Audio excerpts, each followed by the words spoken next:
In May 2012, the UK government set aside £82.5 million specifically for the Start-up Loan Scheme. It's aimed at 18 to 24-year-olds who want to start up their own businesses. We wanted to find out more.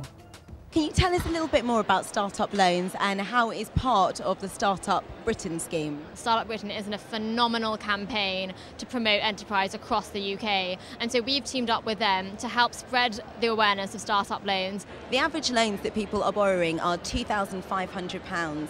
Now, what sort of industries are young people coming from, and also, is that enough money for them? The 2,500 is a very, very interesting point. We've got a group of 10 ambassadors that we've appointed, all of whom have already started their businesses on £2,500 or less in the age range. So they range from digital companies to fashion design companies to social media companies. £2,500 is really for you to take your idea, trial it, go and produce your product, go and speak to a few customers, and then go and get some more orders that will generate you more cash flow. But the reality is that we know that 1 in 3 businesses, start-up businesses, actually fail. So how are we going to ensure that these young people with very little business experience actually succeed? I think the biggest thing that we're doing is the value of the mentoring. Having someone there to ask questions to, get some advice, get some guidance. That's how we really think we're going to help entrepreneurs take the loan but really turn that into a business.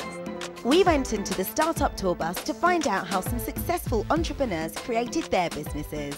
Pocketmoney.com is an online site for students who are looking to earn a bit of extra cash by doing one-off and short-term jobs.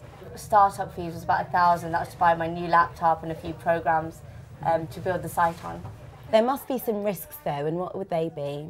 I decided not to go to university, so this is kind of my life at the moment, and the risk is, what do I do if it doesn't work out? Bank to the Future is a crowdfunding platform. What that actually means is a platform where businesses can upload a pitch and they can pitch to a crowd of investors. How did you get started? Started from my bedroom, and I didn't need any finance. It wasn't until a year into the business that I got an angel investor to back me. The first thing to do in business is really to go out there and find people that are interested in what you do. But not everyone is so keen, including Neil Lee. He heads up the Socio-Economic Centre at the Work Foundation, where, among other things, they research youth unemployment.